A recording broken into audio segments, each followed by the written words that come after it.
Понеже фестовете обикновено се отнемат по 2-3 дни и не може да се седи само в зала и да се говорят някакви дълбокомислени неща, трябва да се ходи на пикници и общо взето това става всеки път или почти всеки път. Може би всеки с най-голямо удоволствие чака именно пикниците, за да може да се почине, да се види с приятели, да говорят за Толкин. Също това Толкин фестивал е обогатен от едни прекрасни излети, които първите 4, да не и 5 години, се провеждаха в село Храбрино, което е на 20 минути от Пловдив с автобус. Минаваше се през много интересни места. Това е село близо до Пловдив, в планинска местност, покрай много красива река. Помня, че тогава се фехтувахме няколко души на самото място за пикника, пекохме си някакви нещица за хапване на завоя на реката, говорихме си за какво ли не, понеже не може да си говорим само за Толкин. И беше наистина разкошно, много хубаво място беше, много толкиновско място беше. За да почувстваш Толкин, просто трябва да излезеш навън със своята задруга. Гимли и Мордред имат едно прекрасно детенце, те има живо и здраво. Когато това детенце беше на 2 години, мисля, мъничко, сукалче още, то беше в ръцете на своята майка, която вървеше по една тънка тръба, която минаваше покрай над една река, в която ние вървяхме, за да стигнем до някаква вълшебна полянка в Храбрино. И аз, не съзнавайки какво точно се случва, водейки пътя до тази полянка, се обръщам и виждам как Гимли носи своето детенце и то с една божествена усмивка, просто гледа наляво надясно и се наслаждава на природата.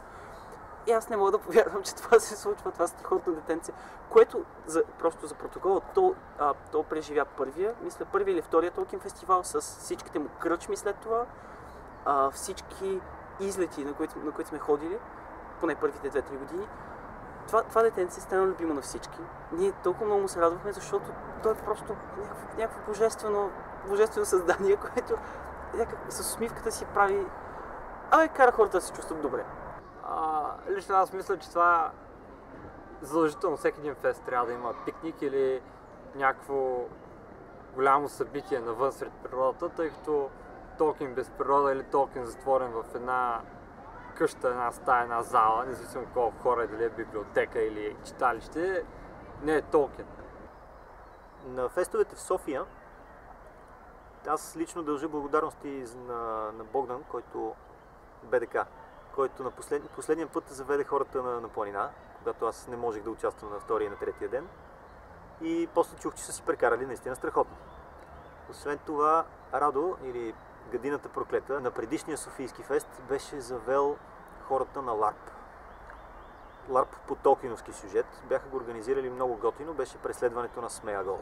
Амгъл.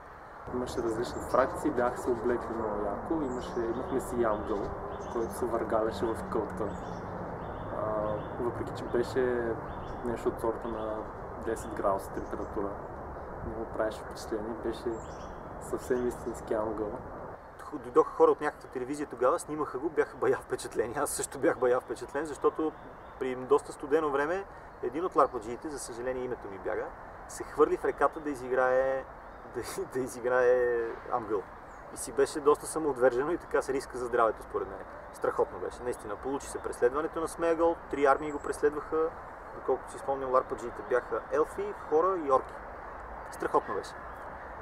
Наистина, получи се много добре, а и ларпа е един от чудесните начини така да се участва и на Толкин фест. Така че нещата, които стават извън града, също много си струват. Това беше първото излизане от Толкин фестивал, когато се качихме на върха на тепето, на място, където провеждахме четения, в които се събирахме 4-5 души, отваряхме властелина и започвахме да четем. И помня, че тогава Мрак, Глорфиндел също, Глорфиндел, те даваха уроци на начинаещите как да боравят с ларповски мечове, как да се пазят. Самозащитата е много важно нещо. И как да се пазят да не се наранят. И помня, че тогава жените ни сритаха задниците. Помня, че Мелиндор сриташе доста задници.